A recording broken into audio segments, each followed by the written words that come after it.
पृथ्वी जीवन बाँच्ने अवसरहरू भएको एउटै ग्रह,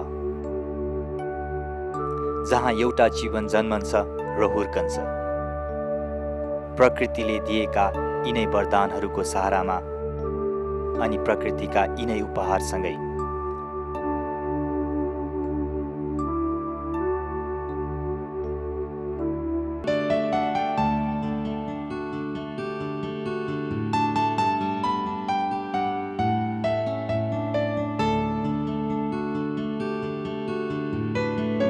तर आजभोलि कहिले नचाहिने बेलामा बढी पानी परेर खेतीपाती र जिउने आधार बिग्रन्छ।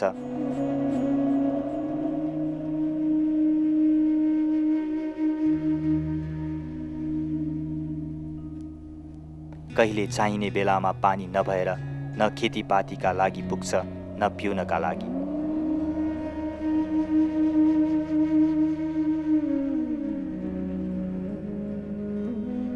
त्यति बेला कुनै डिलमा बसेर आकाश ताक्नु बाहेक कुनै विकल्प नै हुँदैन हामीसँग। पानी पर्ला खेती गरौँला र अन्न उब्जाएर परिवार पालौँला भन्ने आशाहरूलाई कतै हुरीले उडाइदिन्छ, कतै आशा नै नगरिएको हिमपातले पुरिदिन्छ।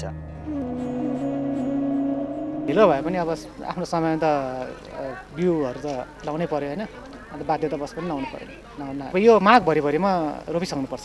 अब फागुन हिउँ पर्दा खास अब त्यसले अब जति असर पार्छ त्यही कि खास के हो। बढी पर्दाखेरि चाहिँ अब किसानहरूलाई अब त्यही हो, अब बारीमा हिउँ धेरै जम्या हुन्छ, बाटोघाटोमा जम्या हुन्छ, उनीहरूलाई पशुहरूलाई अब घाँस काट्न अप्ठ्यारो हुन्छ। अलिकति त्यो चाहिँ भिन्दै रूपमा अप्ठ्यारो हुन्छ।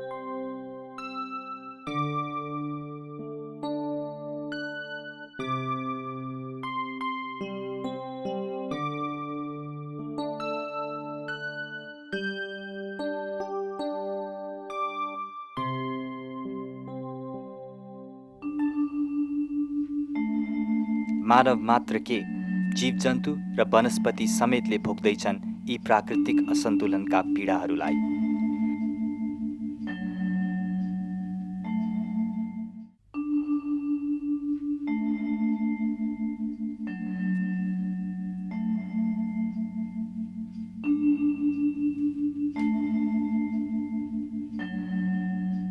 जलवायुमा भएको परिवर्तनले ल्याएको असहज अवस्था भोग्नेहरूमध्ये कतिलाई कारण नै थाहा छैन। के हो भन्ने कुरा, अब बढी हिउँ पर्यो होला, कोही ठाउँ केही भयो होला, अब कुनै त एउटा प्रकृतिले त्यसो ल्याएको होला।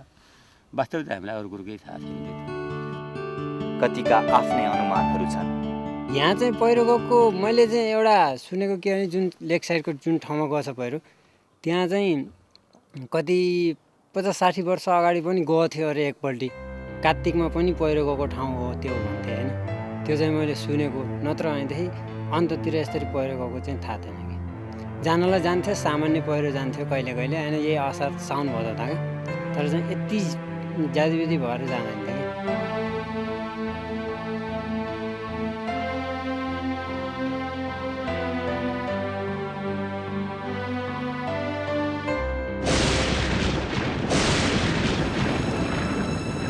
दैनिक जीवनमा सोझै देखिने समस्याहरू त छँदैछन्।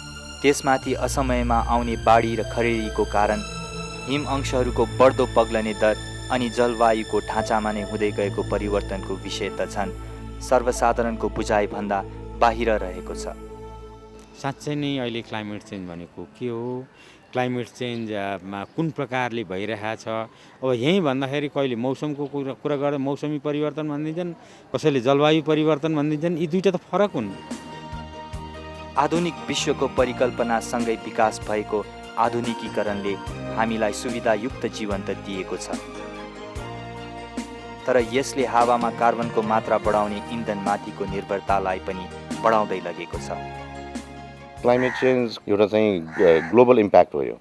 हामी सबै, नेपाल मात्रै होइन कि हामी सबै सायद संसार सबै देशहरू चाहिँ यसबाट चाहिँ प्रभावित भइसकेको छ। वायुको प्रदूषण एउटा धुलोले हुन्छ, अर्को चाहिँ फोहोर मैलाले हुन्छ, गाडीहरूको कुराहरू आयो, यो चिम्नी भट्टाहरूको कुराहरू आयो। जनसङ्ख्याको चापले गर्दाखेरि चाहिँ हामीलाई चाहिने चाहिँ स्रोतहरूको कमी हुँदै गयो, जस्तै पानीको कुराहरू चाहिँ छ। त्यसले गर्दाखेरि नै प्रदूषण चाहिँ ल्याउँछ। त्यो डेभलपमेन्टको लागि काम गरेर त्यसले पनि वायु प्रदूषण चाहिँ भइरहेको छ। अब त्यसलाई चाहिँ कसरी मिनिमाइज गर्ने त? भनेर चाहिँ हामीले सोच्नुपर्ने चाहिँ अवस्था आइरहेको छ। जलस्रोतको क्षेत्रमा, कृषिमा, नेचुरल रिसोर्सेस अथवा जैविक विविधतामा यो जलवायु परिवर्तनबाट चाहिँ प्रभाव नपरेको भन्ने चाहिँ त्यस्तो देखिँदैन। वायुको तापक्रम, वर्षा, वायुमा हुने आर्द्रता, भिजिबिलिटी, यी परिमितिहरू चाहिँ मुख्य मानिन्छन्। समयअनुसार यसमा आउने उतार चढावलाई चाहिँ नै मोटामोटी रूपमा क्लाइमेट चेन्ज भनिन्छ। मानवीय क्रियाकलापमा खनिज इन्धनको बढ्दो प्रयोगले हावामा मानव र प्राणीहरूलाई असर गर्ने कार्बन ग्यासको मात्रा बढ्दै गएको छ। उत्पादित कार्बन रुखहरूले सोचेर वातावरणमा कार्बनको मात्रा सन्तुलन गर्न सघाउ पुर्याइरहेका हुन्छन्। तर हामी आफैले अनियन्त्रित रूपमा वन जङ्गल विनाश गरेर प्रकृति र हामी बीच नमेटिने दूरी बढाइरहेका छौँ। This is the cheapest means of conserving carbon अथवा ग्लोबल वार्मिङलाई कम गर्ने सबभन्दा सस्तो मेकानिजम। रुखमा भएको कार्बन राम्रो हो, रुखमा भएको कार्बन बालियो भने खराब। दाउरा बाल्दाखेरि जुन चाहिँ कार्बन डाइअक्साइड इमिसन हुन्छ त्यसको मात्रालाई कसरी घटाउने त? तराईतिर चाहिँ बायोग्यासको कुराहरू भइरहेको छ। त्यसले पनि वायुमण्डलमा जाने कार्बन डाइअक्साइडलाई चाहिँ घटाउँछ, जुन चाहिँ हाम्रो काठ दाउरा बालेर जाने थियो। र पहाडी क्षेत्रमा हेर्दाखेरि चाहिँ यो हाइड्रो पावरहरूको कुरा, माइक्रो हाइड्रो र हाइड्रो पावरहरूको भयो, त्यसले गर्दाखेरि पनि वातावरणमा चाहिँ कार्बन डाइअक्साइडको चाहिँ मात्रा चाहिँ घट्न सक्छ। सृष्टिकालदेखि बाँची आएका प्राणीहरूको अस्तित्व नगण्य हुँदै गएको छ।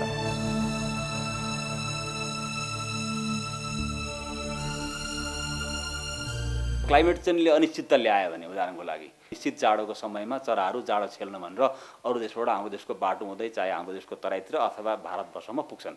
अब सुरुको प्रेडिक्सन अनुसारको समयमा आउनुपर्ने बेलामा क्लाइमेट चेन्जको असरले गर्दाखेरि मौसमहरूको परिवर्तन भएन अथवा उनीहरूले जुन लेकमा बस्नुपर्ने त्यहाँ चाहिँ नि हिउँ भएन अथवा हिउँ बढी भयो, यस्ता एराटिक घटनाहरूले गर्दाखेरि असरहरू चाहिँ भइरहेका हुन सक्छन्। सानो वासस्थानमा बस्ने क्रिटिकल एनिमलहरू भए, प्लान्ट कम्युनिटी भए, तिनलाई चाहिँ बढी असर परिरहेको हुनसक्छ। टप लेभलका कार्निभोर जस्तो स्नो लेपर्ड अथवा ट्रेडले असर गरिरहेको मस्टियर अथवा एकदम लजालु स्वभाव भएको रेड पान्डा, यस्ता केही प्रजातिहरूलाई संरक्षण गर्न सक्यौँ भने तिनको आहारा वर्ग र तिनका वासस्थान स्वतः संरक्षण हुन्छ भन्ने लेभलमा माउन्टेनमा ती स्पिसिस छन् भने तराईमा राइनो, बाघ, हात्ती, गैँडा, भालु यी खालकालाई ट्रेड पनि र असरको हिसाबले पनि म्यानेज गर्न सक्यो भने इम्प्याक्टबाट न्यूनीकरण पनि हुन्छ। हो न, घरियालको कुरो, एक्वाटिक कुरो गर्दाखेरि घरियाल इन्डेन्जर पनि हो, तराईको मुख्य नदीहरूमा छन्। क्लाइमेट चेन्जको तापक्रम कम बेसी हुँदाखेरि उनीहरूको चाहिँ एग लेइङदेखि लिएर बास्किङ जस्ता कुराहरूमा असर पर्न सक्छ। आफ्नो बसोबास भएको ठाउँमा हुने गरेका परिवर्तनहरूले कतिलाई परिवर्तित जलवायु सहेर बाँच्न बाध्य बनाएको छ भने कति चाहिँ लोप हुने अवस्थामा बाँच्न सङ्घर्ष गरिरहेका छन्।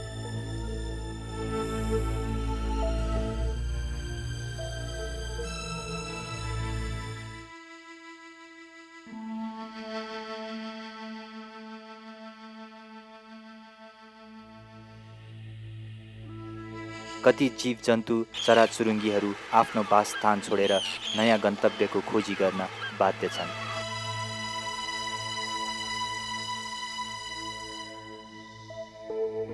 पानी मुनिको माछा होस् कि जङ्गलको बाघ, आकाशमा उड्ने पन्छी होस् या जमिनमा रहने अर्को कुनै जीव, कुनै पनि हामीबाट सिर्जित प्रहारबाट मुक्त छैनन्।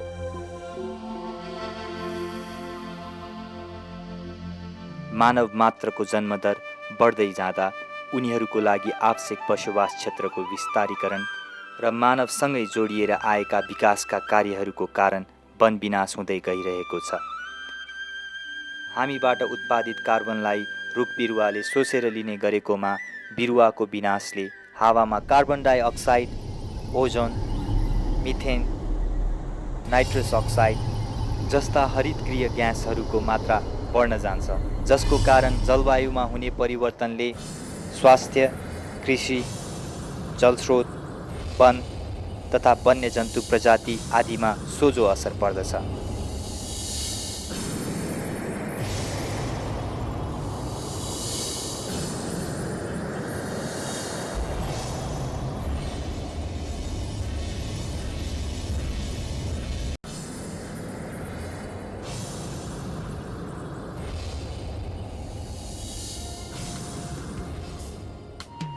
कुनै निश्चित जलवायुमा उम्रेर हुर्किँदै गएको बोट बिरुवा तथा वनस्पतिहरू जलवायुको ढाँचाको परिवर्तनसँगै तिनीहरूको हुर्काइको समय स्तरमा पनि परिवर्तन हुन्छ। तापक्रम बढेको छ, गर्मी आउनु नपर्ने बेला आइसक्यो, जस्तो जाडो नआउने बेलामा नि आइहाल्छ। अब देखिहाल्नुभयो, अब यो माघमा आँप फुल्न थाल्यो भनेपछि के भइरहेको छ यसले पनि बताइरहेको छ। एउटा समय र स्थानमा विकसित हुनुपर्ने बिरुवा अर्को समय र स्तरमा देखा पर्न थाल्दछ। तापक्रम वृद्धि हुँदाखेरि कुनै वनस्पतिहरू चाहिँ सानो क्षेत्रमा मात्रै बाँचिरहेका रहेछन् भने अब त्यसको त्यो वासस्थान विस्तार हुन थाल्यो भनेदेखि त उसले तलतिरको हावापानी त्यहाँ आइपुग्छ, आफू मास्टर जान सकेन भने त लोप पनि हुनसक्छ। मरुभूमिकरण हुन सक्ने सम्भावनाका कुराहरू आउँछन्। तापक्रम वृद्धि भएपछि कुनै प्रजातिहरू लोप भइरहेको छ भने त्यसलाई कसरी बचाउने भन्ने चाहिँ बढी गर्न सक्छौँ। बदलिदो जलवायु सहेर हुर्कन सक्यो भने त ठिकै छ, नत्र यस्ता बोट बिरुवाहरू लोप पनि हुन सक्छन्।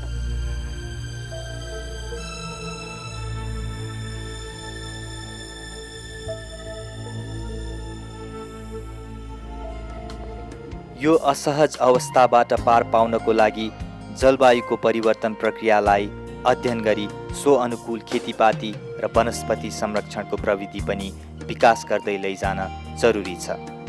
वातावरण सुहाउँदो नयाँ नयाँ प्रविधिहरू प्रयोग गरी कृषि अनुसन्धानबाट सिफारिस गरेका जातहरू लगाउने, नयाँ विकास गरेको सिस्टम अफ राइस इन्टेन्सिफिकेसन भन्ने प्रविधि पनि आइसकेको छ। यसबाट धान रोप्न सक्यो भने चाहिँ बढी उत्पादन पनि हुने, साथसाथै ग्रिनहाउस ग्यासको पनि कम गर्न सकिन्छ।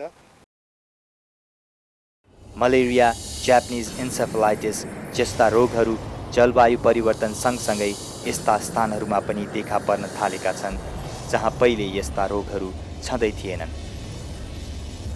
कारण सो रोग फैलिने किरा तथा कीटाणुहरूलाई अनुकूल वातावरण। कृषि उत्पादकत्व बढाउनको लागि नीति निर्माण गर्नेहरूले विशेष रूपले सोच्ने बेला आइसकेको छ। योजना बनाउने निकायहरू अथवा सरकारभित्रकै विभिन्न अङ्गहरूमा पनि चाहिँ त्यहाँ पनि इम्प्लिमेन्टिङ एजेन्सिजहरू छन्, ती अङ्गहरूमा पनि नलेज ग्याप छ।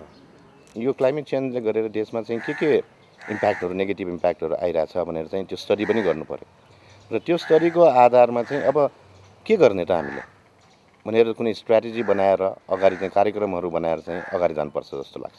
जलवायु परिवर्तन सम्बन्धी पोलिसी, स्ट्र्याटेजी, एक्सन प्लानहरू पनि वास्तवमा राम्ररी बनाउन सकेका छैन, सुरुवात हुँदैछ। यस सम्बन्धमा भएका प्रयासहरूले सकारात्मक आशातर्फ डोर्याउँदछ। WWFले चाहिँ के गर्यो भने यो विषय सम्बन्धी काम गर्नेहरू सबै संस्था चाहिँ अलग अलग भएर चाहिँ काम गरेर चाहिँ यो सफल हुँदैन भनेर चाहिँ हामीले चाहिँ एउटा चाहिँ सबै संस्थाहरू चाहिँ मिलेर काम गर्छ भनेर चाहिँ उनीहरूलाई चाहिँ एउटा ठाउँमा ल्यायौँ।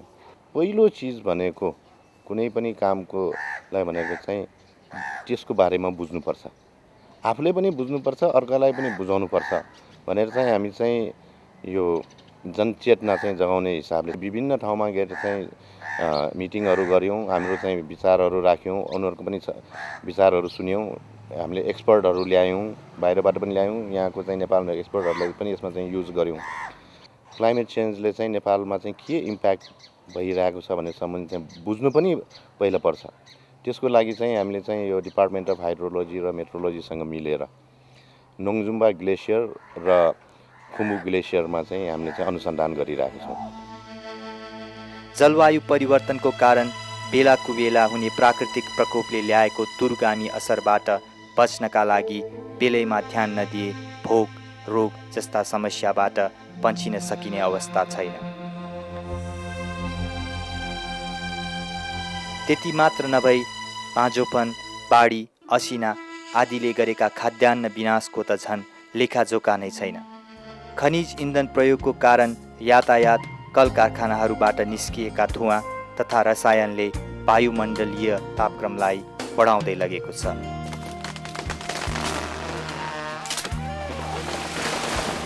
त्यसको अतिरिक्त अनियन्त्रित वन प्रणालीका कारण हावामा कार्बन डाइअक्साइडको मात्रा बढ्न गई वायुमण्डलीय तापक्रमलाई नै बढाइदिएको छ।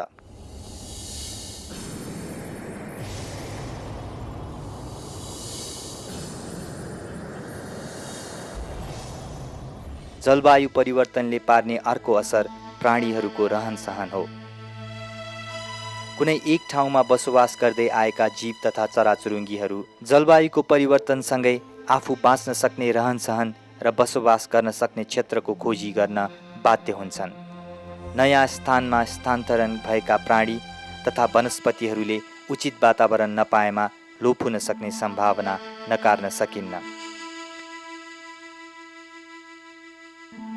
तापक्रम वृद्धिको कारण हिमालमा जमिरहेको हिउँ पग्लने दर बढ्दो भएकोले हिमतालहरू फुट्ने सम्भावना बढाइदिएको छ।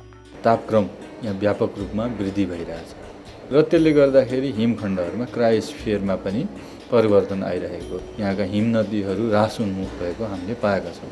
बाढी र खडेरी दुइटै बढ्न जाने सम्भावना देखिन्छ। अब हिमखण्डहरू घट्दै जाँदाखेरि यिनीहरूले चाहिँ हिमतालहरू सिर्जना गर्दछन्। अब हिमताल अस्थिर हुन्छन् र यी फुट्न सक्छन् र फुट्यो भनेदेखि चाहिँ प्रलयकारी बाढी पनि ल्याउन सक्छ।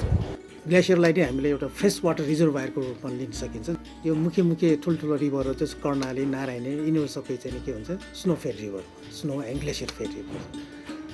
स्नोबाट पग्लेको पानी, ग्लेसियरबाट पग्लेको पानी चाहिँ मोर कन्ट्रिब्युसन चाहिँ यो रिभरहरूमा भइरहेको हुन्छ। टेम्परेचर बढ्दै जाने र ग्लेसियर घट्दै जाने भनेपछि एकटाको के हुन्छ भनेदेखि हाम्रो ठुल्ठुलो खोला नदी नालाहरूमा चाहिँ पानीको बहावै कम हुन जान्छ। सुरुमा पानी धेरै बढ्छ, अब त्यो ग्लेसियर भएसम्म त्यो पानी आउला, ग्लेसियर नभएपछि त्यो पानीको चाहिँ त्यहाँ बहावै हुँदैन र सुक्खा चाहिँ हुनसक्छ, जसले मानवीय विनाशका साथै प्राकृतिक सम्पदाहरूको पनि ठुलो क्षति पुग्न सक्ने स्पष्ट छ। विगतमा थुप्रै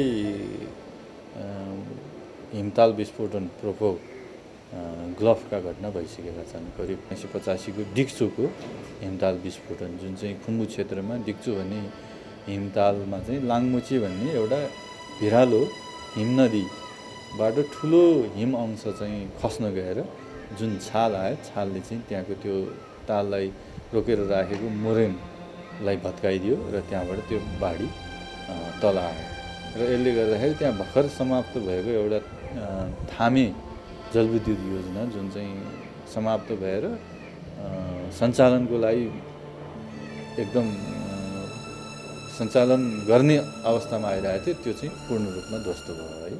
विकास र औद्योगिकीकरणले मान्छेको जीवनलाई सहज र सरल बनाउला, तर सुविधायुक्त जीवन जिउने बहानामा आफ्नो प्राकृतिक अस्तित्वलाई भुलिदिने हो भने मानव आफूले त समस्या भोग्नु नै पर्छ, साथै सम्पूर्ण जीवजन्तुहरू समेतको विनाशको कारण पनि उनै हुन जान्छ।